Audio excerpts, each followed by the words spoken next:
Okay, so today again, in light of the Yom Tov of Shavuos, I wanted to once again take a Tomer Devorah break, although we only have one chapter left, and I want to talk a little bit about Megillas Rus.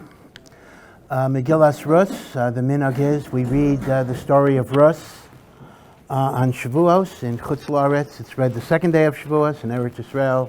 There is no second day, so we read it all the first day. So that makes davening a little bit longer after being up all night. By the way, I think I mentioned to you, the minhag of staying up all night. Let me go back a little bit on that. This is recorded in the Shalah HaKadosh. The Shalah is the Sefer Shnei Luchos HaBris. It's a huge, huge Sefer. It was written by Rav HaRav, who was the Rav of Frankfurt, who then came to Eretz Yisrael in the 1500s. It's an extremely important, influential Sefer in the history of Jewish Svarim, because essentially it was the vehicle that was mefarsem the Ari's Kabbalah to Europe. Because the Shalah HaKadosh incorporates a lot of Kabbalah, and it was very widespread in Europe. So in the Shalah HaKadosh, we call them the Shalah HaKadosh, Shnei Luchos HaBris, abbreviated Shalah. He records a Maaseh with Rav Yosef Karo and a number of people that Shavuos night, they stayed up all night to learn on their own, just a private thing. This was not a minhag of anybody. And in the middle, in Chatzos, the Shechina spoke from Rav Yosef Karo's throat, saying what a wonderful, wonderful thing this is, how they're rectifying all the olamos, and they're bringing the Shechina into the world. And the Shalah HaKadosh says that based on this story, it's a proper thing for people to stay up all night. So the minhag of staying up all night was really spread by the Shalah because of what Rav Yosef Karo and the Mukubalim were doing in Sfat. So it's interesting that it gradually spread over time. In fact, it's interesting, there are two times that the minhag is to stay up all night. One is Hoshana Rabbah, which is the great Yom Hadin, the final Yom Hadin. The other is Shavuos. Now it's interesting that staying up all night Shavuos is a much more widespread minhag than staying up all night Hoshana Rabbah. In yeshivas, people stay up both nights, but in the general world, so to speak, everybody, every shul has an all-night learning on Shavuos.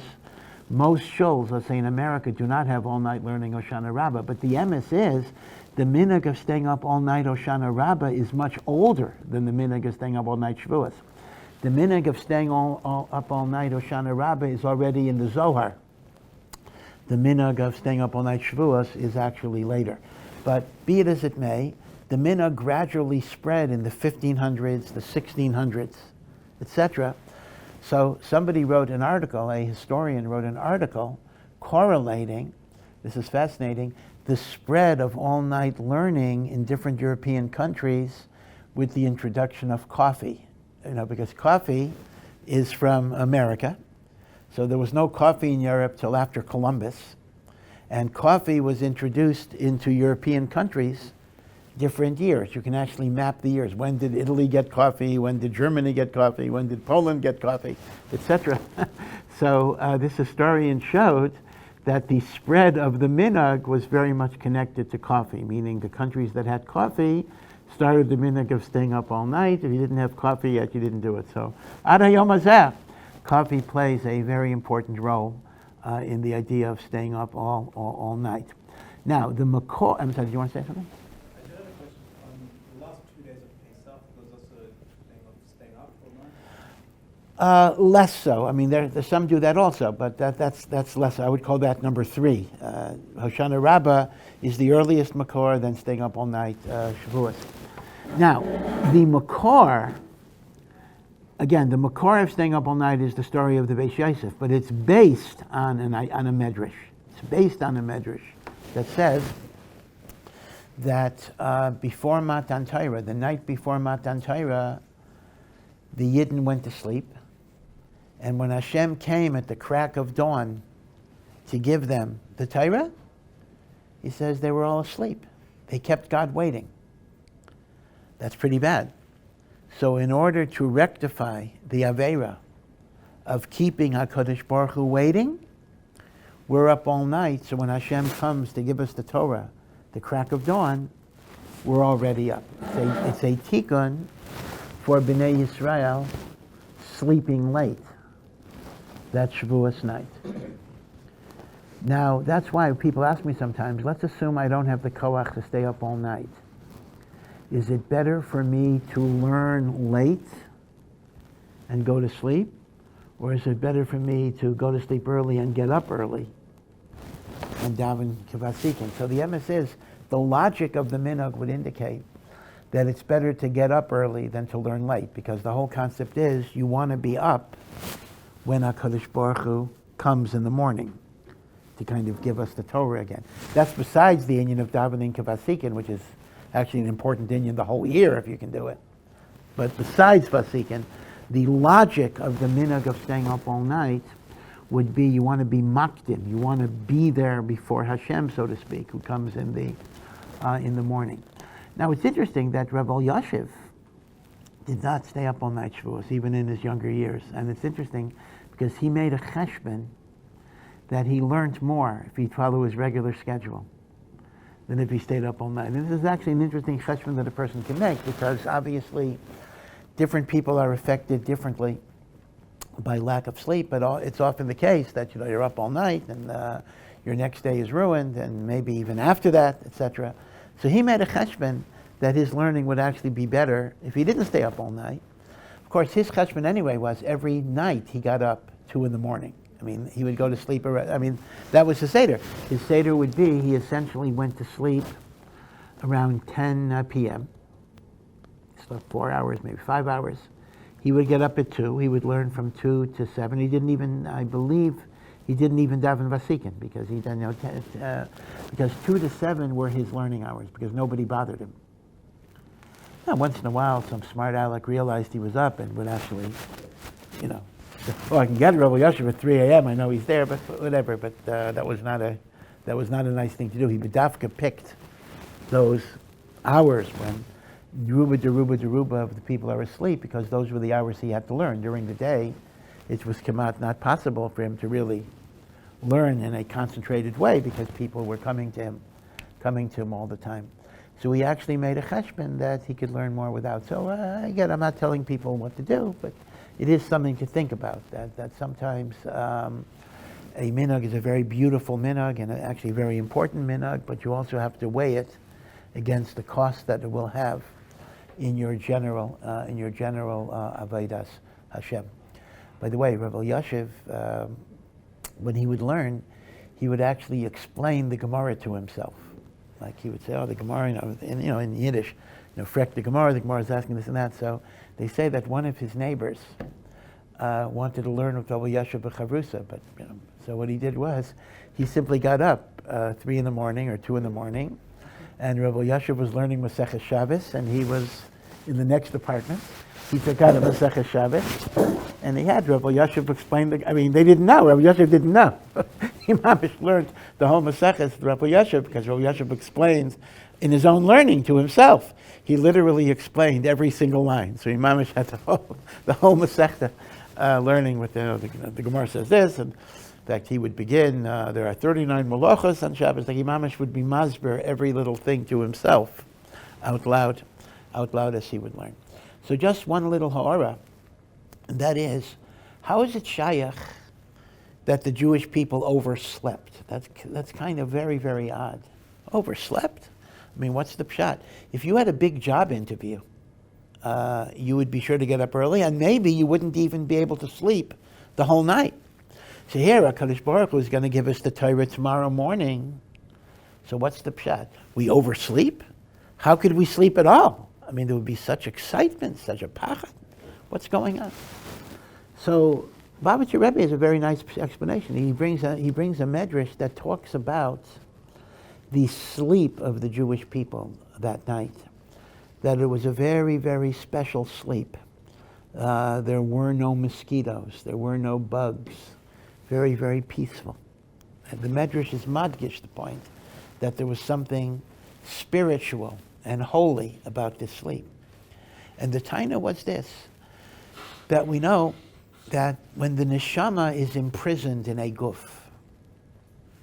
the ability of the neshama to comprehend ruchnius is limited. It's circumscribed because we're in a guf.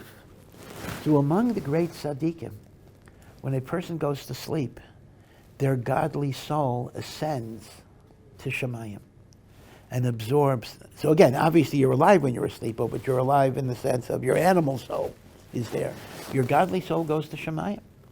And it's masig, it comprehends all sorts of sodos, all sorts of the secrets of the Torah. Now the truth is, even we on our very low madrega, we experience this as well sometimes. Many of you might have had the experience that you wake up in the, let's say you had a kasha and you didn't have an answer to it. And you sometimes wake up in the morning and you have the answer. Or it doesn't even have to be in learning. It might be a problem in life, some decision that you have to make. You didn't know what to do. And in the morning, it got clear to you. Now, what happened? You were asleep. What exactly happened when you were asleep? The answer is your neshama got freed from the guf. And therefore, you were able to get spiritual understandings that you otherwise didn't have. So the more righteous a person is, the more this process can continue. Now, of course, you could use that as an argument. Oh, that's why I should sleep most of the day. Why should I be awake? But I'll get to that point in a moment. So memela like this. The Jewish people went to sleep Shavuos night because they knew that they were getting the greatest revelation that has ever occurred. And they felt that encased and imprisoned within their guf, their understandings would be limited. So just as before you go, lahavdol, to use a trivial example, before you go to the Olympics, you do a lot of training. So they wanted to train for their encounter with the Shekhinah. And therefore they wanted to get their neshamos in the strongest possible way those neshamas could be, to be separated from the guf, to absorb holiness, to absorb kedusha, and the like. And therefore they slept l'shem shamayim. And that's why the Medrash makes the point that this was a holy sleep. This was a kadosh sleep. This was not a sleep of laziness. This was not a sleep of indifference. This was a sleep as a hachana for kedusha. And that's why there were no mosquitoes, there were no bugs, because this was a sleep of kedusha. So now that we've explained, yeah. How did they know that the neshamas would get elevated? That the neshamas would absorb kedusha?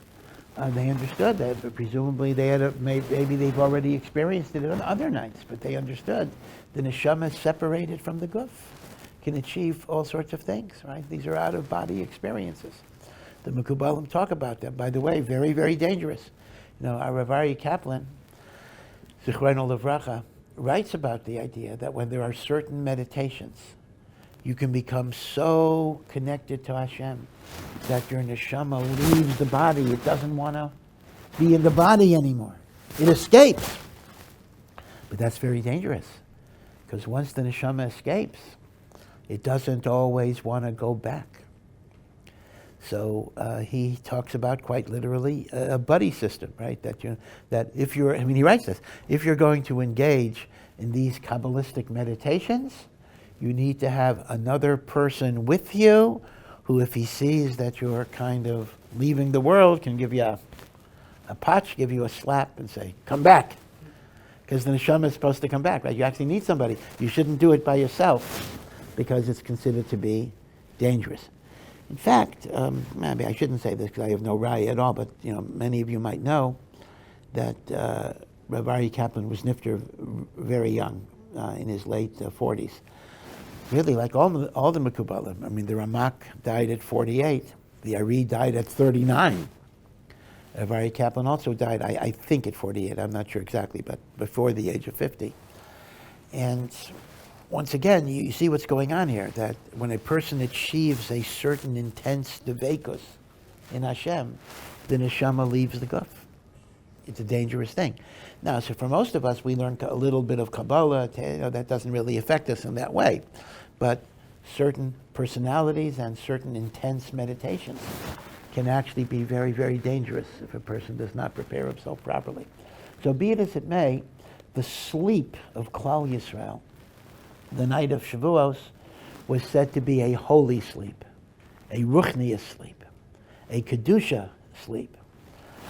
So if that's the case, the question you'll ask is, what's the Aveira? What's the sin? It was a good thing. This was the proper spiritual preparation for Matan Torah. Once you justify it, then you got to explain the other way, right? That's always the problem. Right? This is a problem, by the way, in learning. We always encounter this. If Rebbe Akiva Eiger asks a kasha on Taisus, right? This is the vicious circle you have in learning. So Rebbe Akiva Eiger says that Tosfos is shver. So I want to defend Tosfos. So I come up with an answer to Rebbe Akiva Eiger's kasha so that Tosfos is right. But if Tosfos is right, then Rebbe Akiva Eiger's kasha is not a kasha. Now that's not possible. So I then have to make Rebbe Akiva Eiger's kasha right, which will make Tosfos wrong. But Tosfos can't be right. So it's always a question, because whatever you do, it's like, you're leaving somebody in the wrong, so to speak. I can't say Rebbe Akiva Eiger's kasha is wrong, but I can't say Tosfos is wrong, right? So, right? I'm going back and forth. So it's the same thing. We start off with the kasha, it's a sin. How could they sleep? So we give a beautiful answer that they slept l'shem shemayim. So now, why is it a sin? The answer is, because here's the mistake.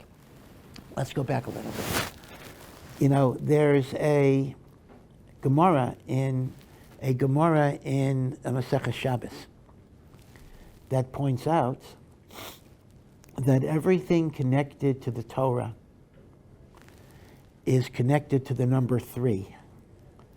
Blessed is Hashem, who gave us a threefold Torah. That's what? Torah, Nevi'im, Kesuvim. To a threefold nation, Kohanim, Leviim, Yisraelim. In the 3rd month of the Jewish calendar, that's Nisan, or Sivan, after 3 days of preparation. So just like so many things about the CEDAR are connected to the number 4, 4 sons, 4 cups of wine, 4 questions. And that's a separate issue why 4 is so important to the CEDAR. 3 is very important in Matan Torah. Why is 3 important in Matan Torah? So the Maharal says, and this actually ties into a lot of what the Tomer Devorah represents, 3 is the number that represents harmonization and balance. Remember the first 3 spheros of the lower spheros. Chesed is love and benevolence. Gevura is restraint and holding back. Tiferes is the beauty that synthesizes chesed and gevura. Because too much chesed is very destructive. I let my kid eat candy all day, he'll lose his teeth. Too much gevura can be mean and destructive. Tiferes is balance, harmony, synthesis. That is why Avram Avinu represents Chesed. He has a Yishmael. Yitzchak represents Gevura. He has an Esav. It is Yaakov that synthesizes Chesed and Gevura that you have Tiferes. The Maharal says this can be visualized like a triangle. If you have the base of a triangle, you have the 2 points, the 2 ends of the bottom line are opposite directions. One is here, one is here. But at the apex of the triangle, the 2 ends are brought together.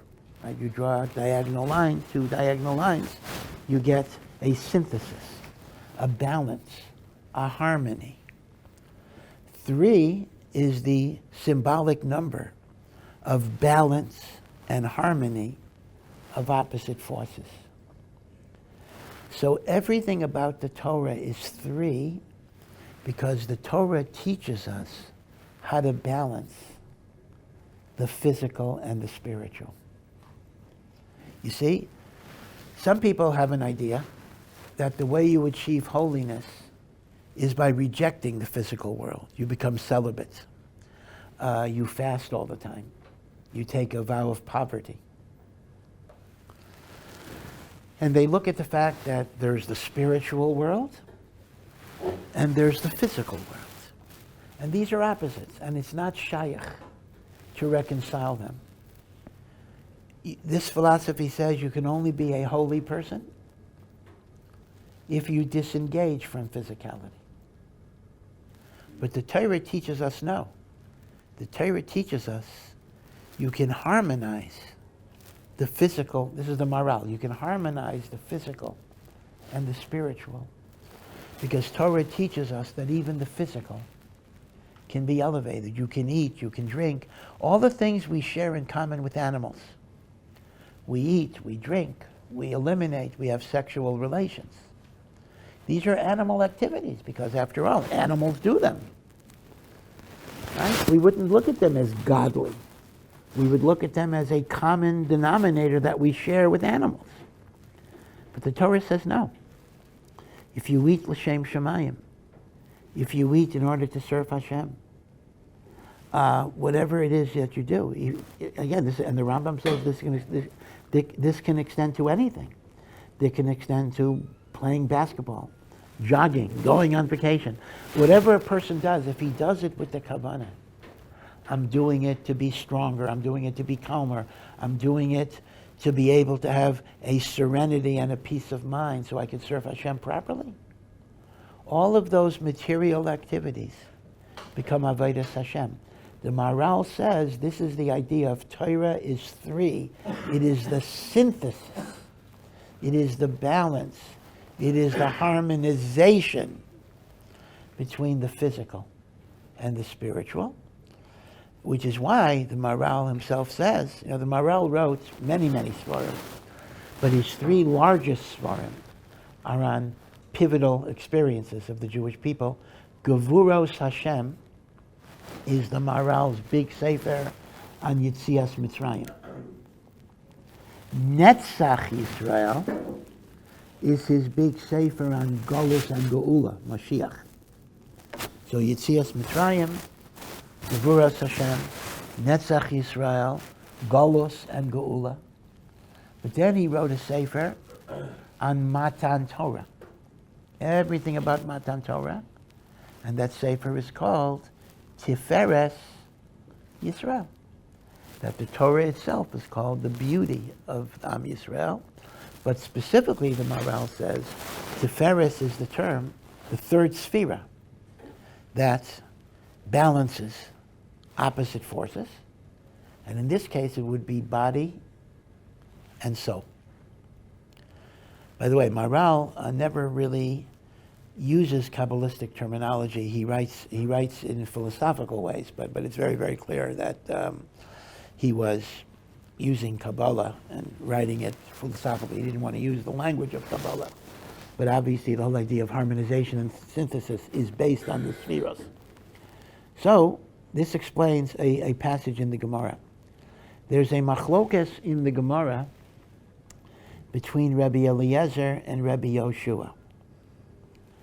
How do you observe a Yom Tov? Any Yom Tov. Because one pasuk says, Yom Tov is for Hashem. Hashem Elokecha. Another says, Lachem, Yom Tov is for you.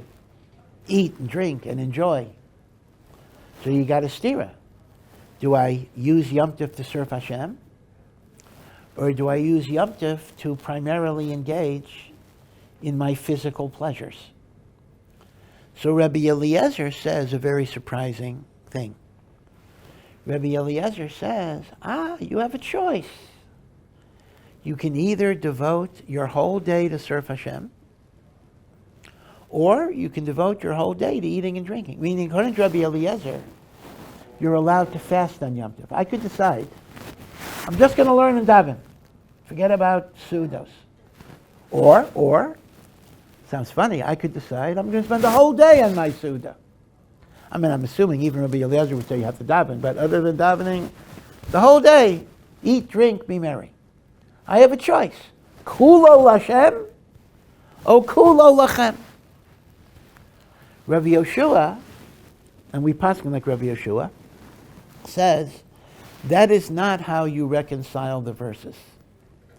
You don't say kulo lashem or kulo lachem, but you got to split it.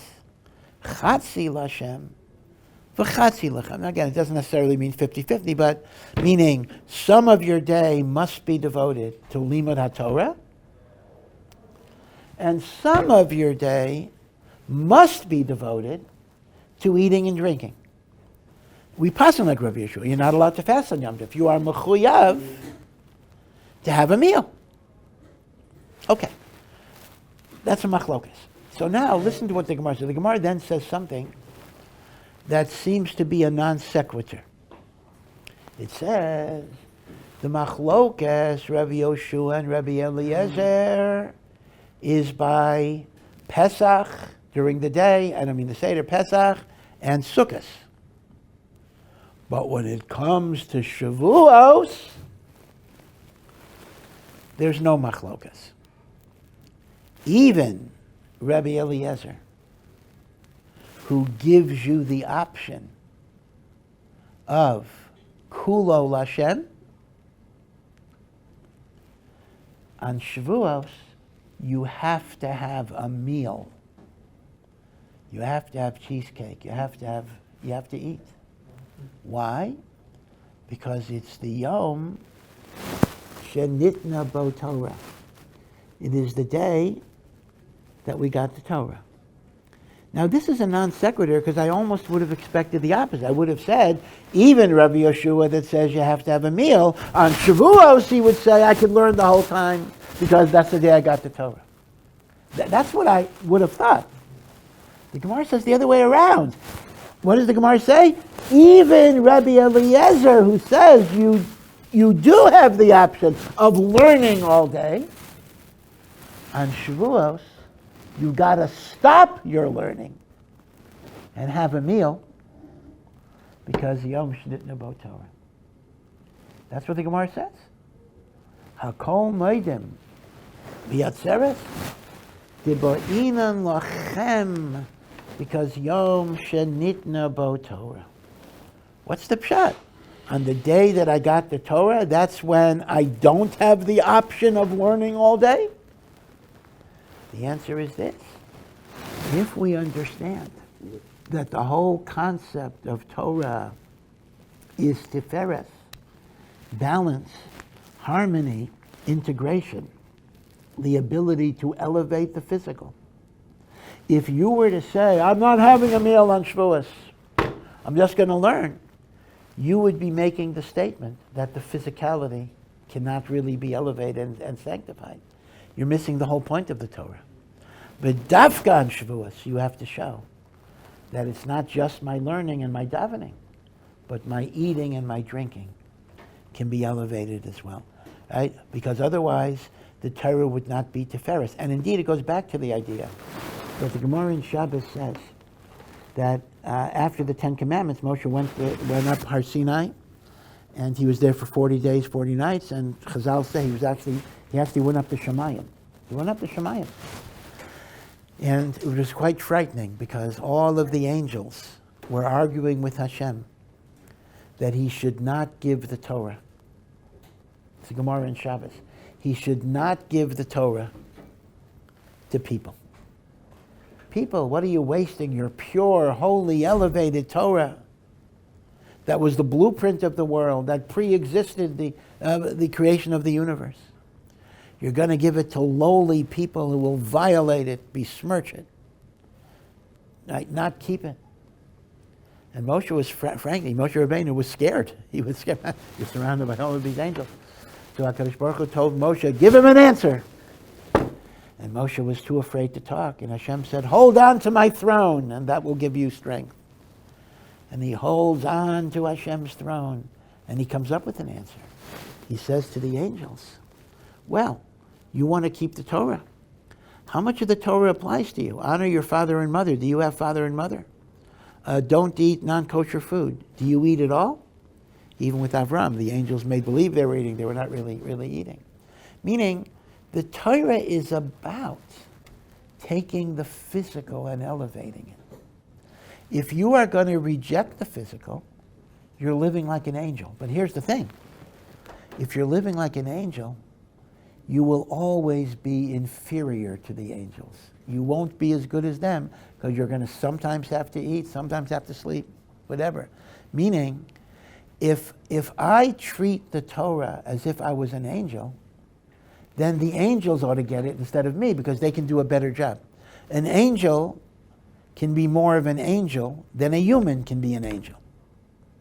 But an angel cannot be a human being as a human being is. And therefore, we have to eat on Shavuos to show that within our animalistic aspects, we can elevate, because that's what gives us the Torah.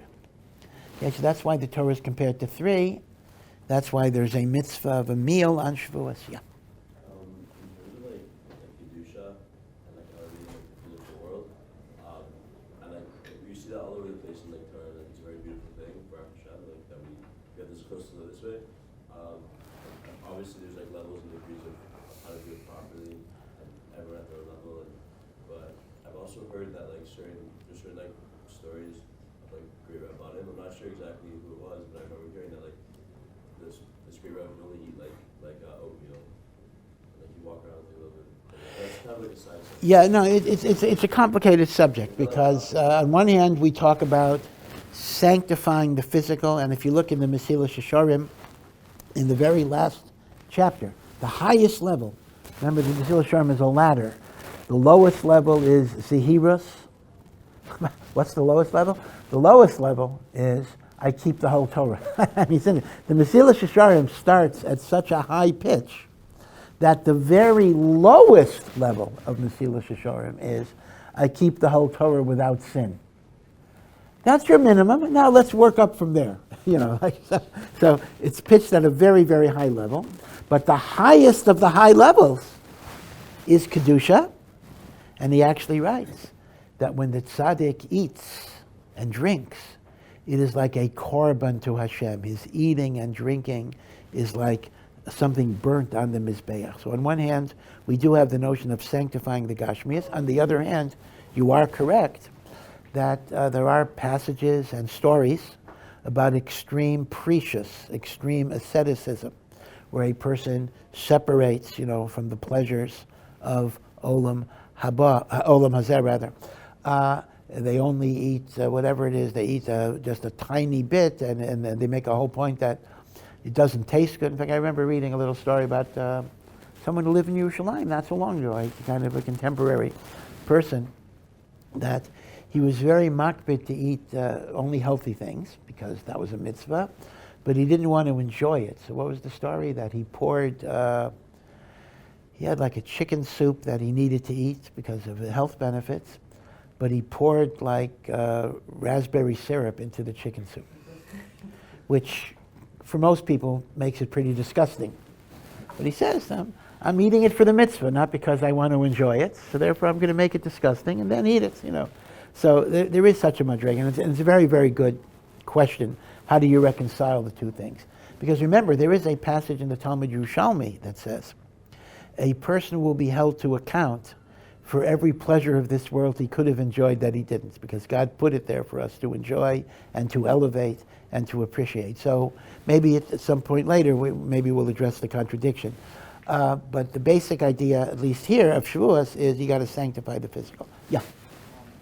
Tzaddikim for sure have their heshbon for how, but we have a minhag to stay up all night, and really push ourselves in learning. Maybe that's the Tiferes aspect, but it definitely seems like Kallah Israel has gone one side in the balance pretty strongly in terms of Shavuos. Is that a mistake? No, I wouldn't say it's a mistake, because nevertheless it has to be counterbalanced with the meal. Meaning, be spiritual, be ruchani, but don't forget your connection to the physical. Now, let's go back to the original question. This explains the mistake of the Jewish people sleeping. The Jewish people slept because they wanted to disengage their bodies, or their souls, from their bodies, as if to say, holiness cannot exist in a Gashmias framework. Their kavanah was l'shem shamayim. But the mistake was, that's missing the point of Matan Torah. The point of Matan Torah is not that your holiness is achieved by a disengagement of the guf. Your holiness is achieved within the framework of the material world. And in some ways, we want to show that, even though staying up all night is a spiritual experience, but it's within our bodies. That's also the point. It's within our bodies, and therefore we elevate the body and not just the soul. Yeah. Could that correspond to, I was reading recently in the Tanya and Parak Dalet, it talks about this idea that this world could be somewhat higher than the next world, because the neshama doesn't have to do anything in the next world. It just connects to Hashem, whereas in this world you have to fight for it, you have to work hard. Yep. Yep. Yeah, no, that's exactly correct. This is really one of the central yesodos of Chassidus, particularly in Tanya, in the Alter Rebbe's wonderful, great work, is that our job is to bring out the hidden Kedusha where it's otherwise not apparent. Olam Haba is the world where everything is open, everything's revealed, everything's there.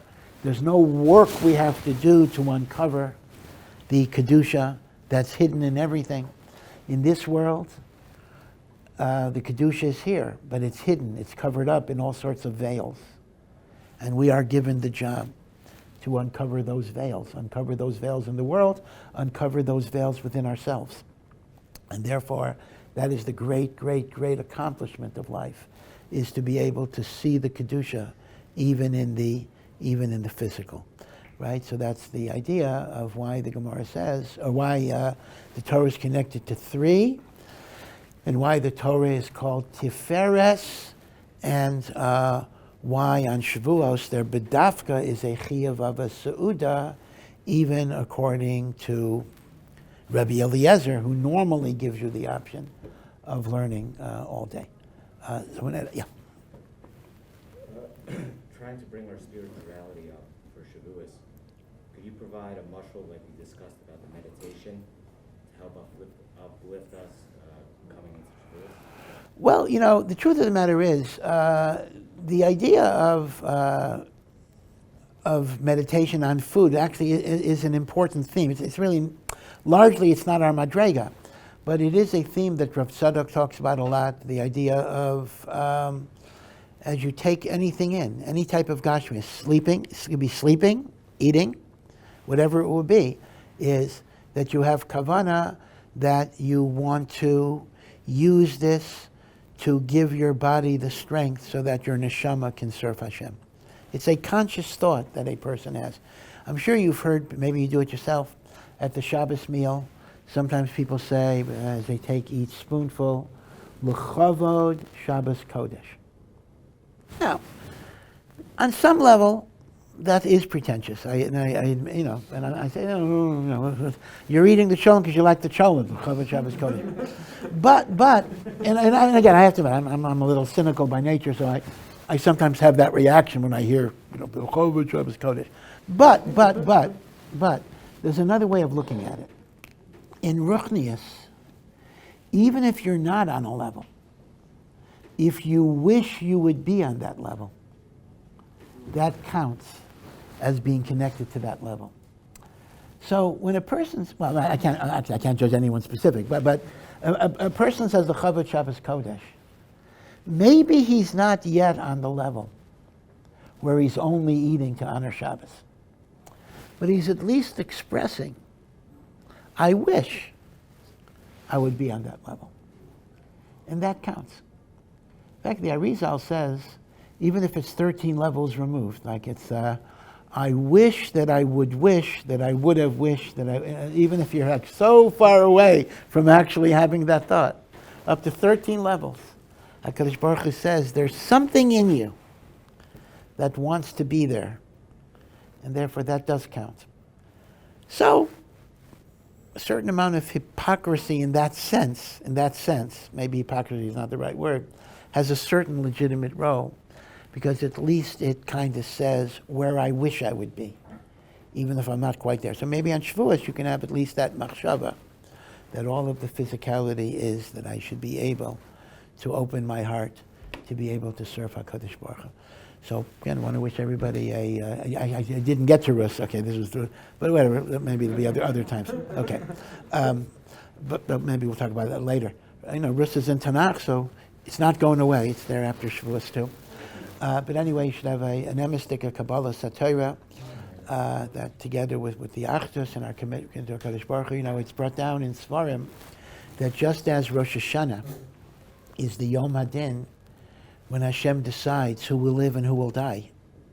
Big Yom HaDin. Shavuos is a Yom HaDin. Hashem decides what will our maximum Hatzlacha be in Torah. Now, that doesn't mean we'll get there, because we often go below our maximum, but that's when Hashem allocates to us how much Torah we will be Zochet to get the coming year. So that makes it truly, truly, truly enormously important. It's Mamesh Yom HaDin for Torah.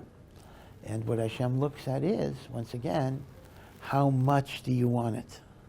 The more you want it, the more HaKadosh Baruch Hu will give it to you. Yeah. Is that a cheshbon till next Shavuos or till Rosh Hashanah? Yeah, it's a good question, but I'm assuming it's Shavuos to Shavuos. So the fiscal year for Torah is Shavuos and the like. The fiscal year for physical life is Rosh Hashanah. So B'Yezras Hashem, may all of us be Zaycha to Ksiva v'Chasima Taiva on the Inyanim of Torah. Thank you for listening to this Samayach production. To find out more and to partner in our mission, please visit ohr.edu.